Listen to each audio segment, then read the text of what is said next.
আসসালামু আলাইকুম, সবাই কেমন আছেন? আশা করছি সবাই ভালো আছেন। আমি মিম বলছি ব্রাউনবাড়ি আখাউড়া থেকে। তো আমার নতুন একটা দিনের নতুন আরেকটি ব্লগে আপনাদের সবাইকে স্বাগতম। তো আজকের ভিডিওটা আমি সকাল থেকে শুরু করেছি। তো দেখতেই পাচ্ছেন সকালে আমার বারান্দায় চলে এসেছি যেতে গাছগুলো দেখার জন্য।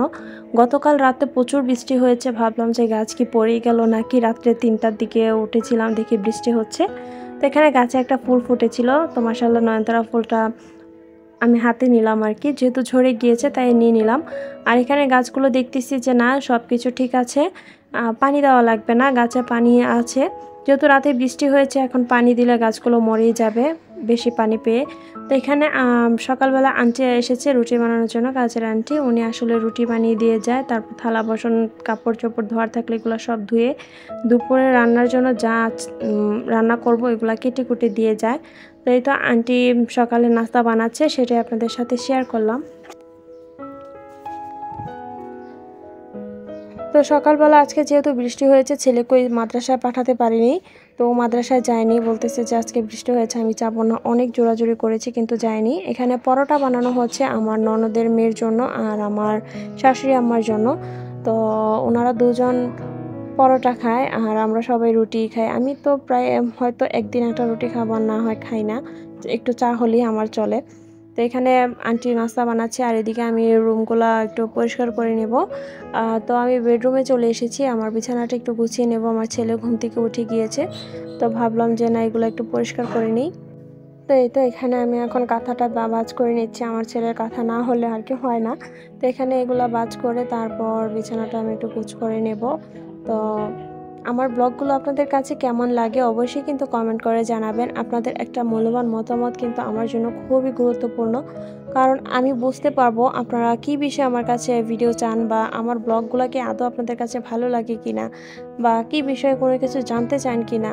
সব কিছু আমার কমেন্ট বক্সে আপনারা শেয়ার করবেন যে আপু এভাবে করলে ভালো হয়, ওইভাবে করলে ভালো হতো, আপনি এভাবে কেন করলেন। হয়তো আমাকে একটু সাজেশন দিয়ে থাকবেন যদি কোনো ভুল করে থাকি আর কি।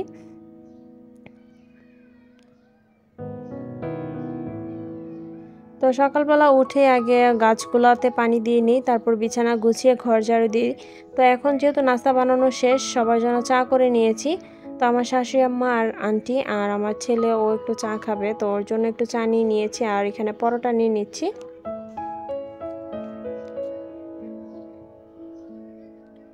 তো সকালবেলা এগুলাই নাস্তা, আর ননদের মেয়ে ওদের জন্য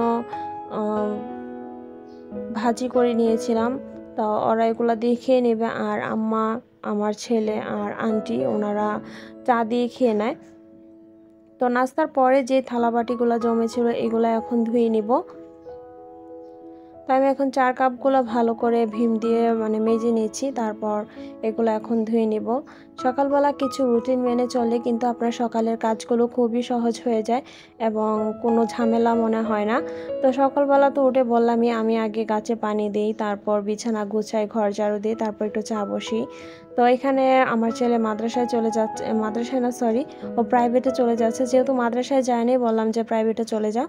তো আজকে মুগ ডাল রান্না করব, যার কারণে মুগ ডালটা আমি একটু ভেজে নিচ্ছি। সকালের আমার সব কাজকর্ম কিন্তু শেষ, এখন আমি মুগ ডালটা ভালো করে ভেজে নেব। তো মুগ ডাল কিন্তু ওই ভেজে নেওয়ার মধ্যেই কিন্তু আসল ঘ্রাণটা বের হয়। যখন আপনার ভালো একটা ঘ্রাণ চলে আসবে তখন মুগ ডালটা এভাবে নামিয়ে সাধারণ পানিতে ভিজিয়ে নেবেন। তো এইভাবে আমি প্রায় আধা ঘন্টার মতন এইভাবে ভিজিয়ে রেখে দেব। আর এখানে কিছু টমেটো আমি পুরা দিয়ে নিব। তো এখানে ফ্রাই প্যানে আমি কোনো তেল দিয়ে অল্প একটু তেল দিব, দেওয়ার পরে একটু লবণ দিব, দিয়ে আমি ঢেকে দিব যেন টমেটোগুলো একটু পোড়া পোড়া হয়ে যায়। টমেটোর চাটনি করব। তো টমেটোর চাটনি কে কে পছন্দ করেন অবশ্যই কিন্তু কমেন্ট করে জানাবেন। আমাদের বাসায় কিন্তু টমেটোর চাটনি খুবই পছন্দ করে, ভর্তা বলতে আমাদের বাসায় সবাই পাগল। তো এখানে আমি টমেটো চাটনি করার জন্য টমেটোগুলোতে একটু লবণ এবং একটু হলুদ তেল দিয়ে দিলাম, দিয়ে এখন ঢেকে দিব পোড়া লাগার পর্যন্ত। তো যেই কথা, সকালবেলা উঠে আপনারা যদি টাইম মতো সব কিছু গুছিয়ে নেন তাহলে কিন্তু খুবই সোজা হয়ে যায় সকালের কাজগুলো। কারণ সকালের কাজে যদি আপনি ফুল এনার্জি নিয়ে কাজ না করেন তাহলে কিন্তু আপনার কাজে মন বসবে না। তো এই জন্যই সকালবেলা আপনারা চেষ্টা করবেন পুরো দমে কাজ করার জন্য। তো এই তো আমার টমেটোগুলো দেখতে পাচ্ছেন কিরকম পোড়া পোড়া হয়ে যাচ্ছে, তো আবারও ঢেকে দিলাম। তো সকালবেলা যেহেতু আন্টি ওকে আমার হেল্পিং হ্যান্ড উনি যেহেতু সব কিছু করেই দিয়েছে, আমার এত একটা ঝামেলার মনে হয় না। তো সকালবেলাটা আমার ইজি হয়ে যায়, যেহেতু নাস্তা বানানোর কোনো ঝামেলা নেই। তো এখানে রসুনের কিছু কোয়া দিয়ে দিলাম, এটার সাথে সিদ্ধ হয়ে যাবে।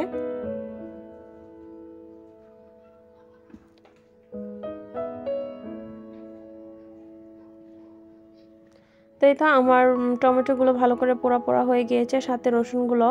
এখন এগুলো আমি নামিয়ে ফেলবো, নামিয়ে আমি আরেকটা রান্না বসিয়ে দিব। তো আজকে কিছু ভর্তা এবং মুগ ডাল এটা রান্না করব। তো এখানে আমি শুটকি ভুনা করব, যার জন্য পেঁয়াজ এবং তেল দিয়ে দিচ্ছি, দিয়ে ভালো করে পেঁয়াজগুলো লাল করে ভেজে নেব। আর শুটকি ভুনার রেসিপিটা আজকে আর শেয়ার করব না। তো এখানে পেঁয়াজগুলো লাল করে ভাজা হয়ে গেলে আমি এখানে রসুন বাটা দিয়ে দিচ্ছি।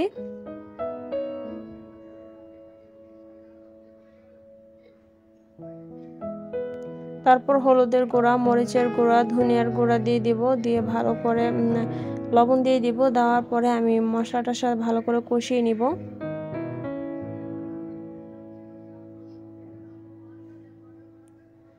আসলে প্রতিদিনের কাজ যদি আপনারা প্রতিদিন না করেন তাহলে কিন্তু এই কাজগুলো জমে যায়। আর দৈনন্দিন কাজ দৈনন্দিন করে নেওয়াটাই ভালো, কারণ আজকের কাজ কালকে জমে গেলে আপনার কাছে অনেক কাজ মনে হবে। কেননা একদিনের কাজ আরেকদিন জমে গেলে সেগুলো আসলে করতেও আলসেমি লাগে।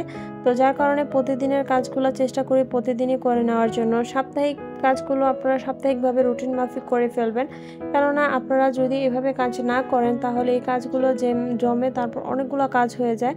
তো আমিও সেরকমই একটু একটু চেষ্টা করি যে প্রতিদিন যে কাজগুলো করার দরকার ওগুলো আমি প্রতিদিনই সেরে ফেলি। তো এখানে মশলাটা কষানো হয়ে গেলে আমি শুটকিগুলো দিয়ে দিচ্ছি, দিয়ে ভালো করে লাল লাল যতক্ষণ না পর্যন্ত হবে আমি ততক্ষণ পর্যন্ত এটা ভেজে নেব।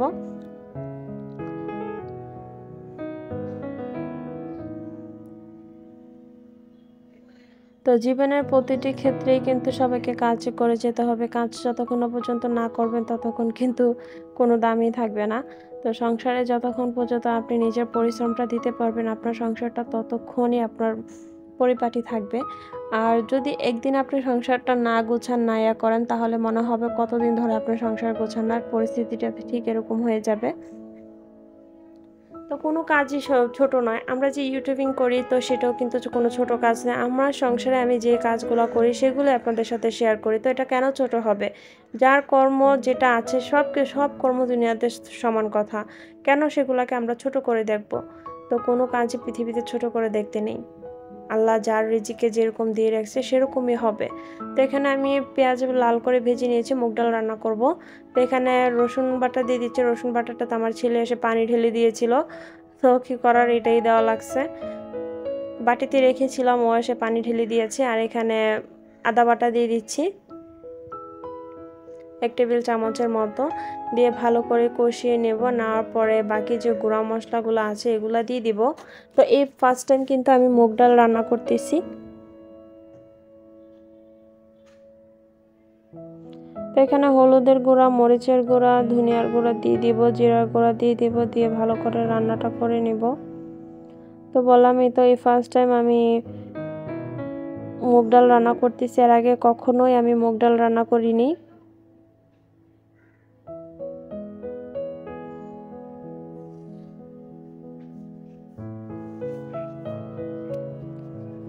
তো এখন একটু পানি দিয়ে দিব, দেওয়ার কারণে মশলাটা ভালো করে কষানো হয়ে যাবে।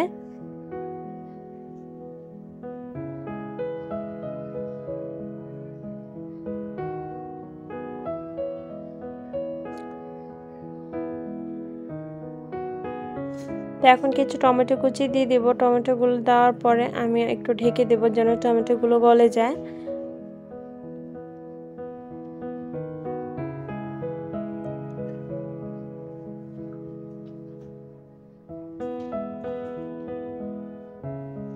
তো মশলাটা কষানো হয়ে গেলে এখানে মুগ ডালগুলা দিয়ে দিব, দিয়ে ভালো করে কষিয়ে নিব।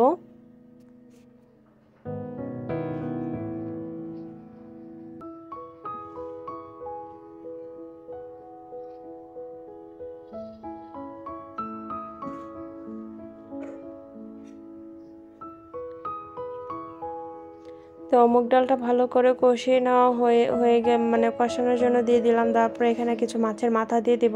তো এখানে কার্প মাছের মাথা রেখেছি, কার্প বা কার্পু যেটাই বলেন, তো আমরা তো কার্পু বলে থাকি।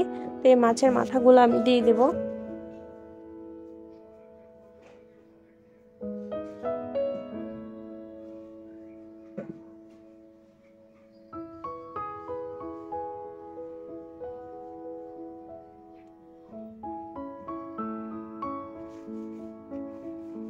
তো এখানে 3টা মাথা দিয়ে দিয়েছি, দেওয়ার পরে এখনো ভালো করে কষিয়ে নেব এগুলোর সাথে।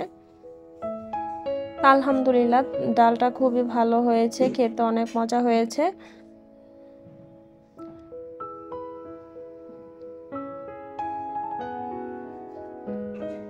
তো ডালটা ভালো করে কষানো হয়ে গেলে তারপর আমি এখানে ঝোলের পানি দিয়ে দিব, মানে ডালের যে পানিটা এটা দিয়ে দিব। দেওয়ার পরে ঢেকে রান্না করব যেন ডালটা ভালো করে সিদ্ধ হয়ে যায়।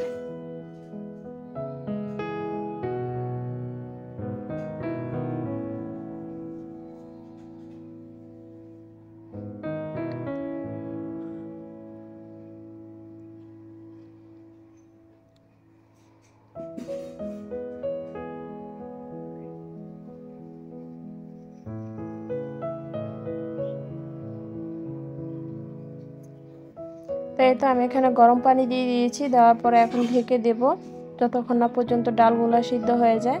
তো এখন কিন্তু মোটামুটি আমার ডালটা কিন্তু সিদ্ধ হয়ে এসেছে। তো একটু নেড়ে দেব, দেওয়ার পর আর একটু ঢেকে দেব।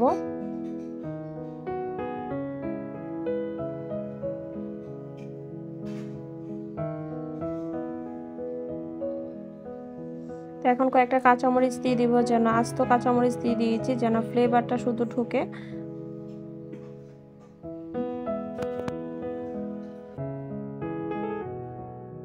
আর এখানে ভাত বসিয়ে দিয়েছিলাম, তো ভাতের পানি বলক চলে এসেছে।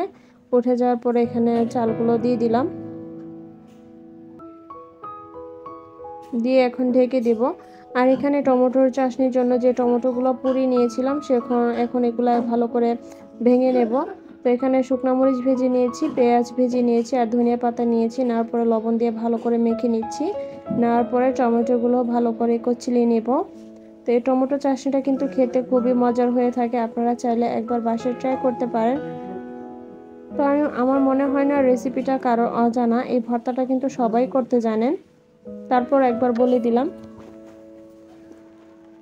তো এই তো আমার টমেটো চাটনিটা কিন্তু রেডি হয়ে গিয়েছে। এখন সরিষার তেল দিয়ে দিয়েছি, দিয়ে একটু মেখে নিচ্ছি।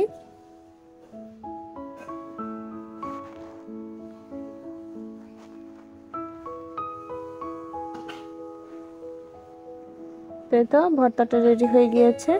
আর এদিকে আমার সব রান্নাই মোটামুটি শেষ হয়ে এসেছে। এখন বাগার দিয়ে দেবো ডাল বাগারের জন্য এখানে পেঁয়াজ আর রসুন, তারপর শুকনো মরিচ দিয়ে দিয়েছি, দিয়ে এখন বাগারটা দিয়ে দিব। তাই তো এগুলো লাল করে ভেজে নিয়েছি, নেওয়ার পরে এখন আমি বাগার দিয়ে দিলাম।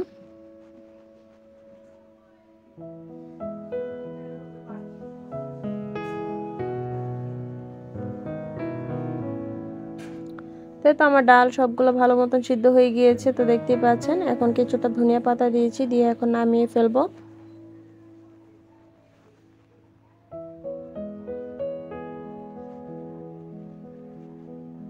তো মাশাআল্লাহ গ্রান কিন্তু খুবই সুন্দর বের হয়েছে, আপনাদের সাথে পরিবেশন করিয়ে দেখাবো যে দেখতে ঠিক কিরকম হয়েছে। তো এখানে টমেটো ভর্তা, এখানে শুটকি ভুনা। এই তো শুটকি ভুনা আজকে আমাদের এই সিম্পল রেসিপিগুলাই চলবে। আর এখানে হচ্ছে যে ডাল দিয়ে মাছের মাথা দিয়ে ডাল রান্না করেছিলাম এটা। তো আজকের এই ব্লগগুলো আপনাদের কাছে কেমন লাগলো, রান্নাগুলো কেমন লাগলো অবশ্যই কিন্তু কমেন্ট করে জানাবেন।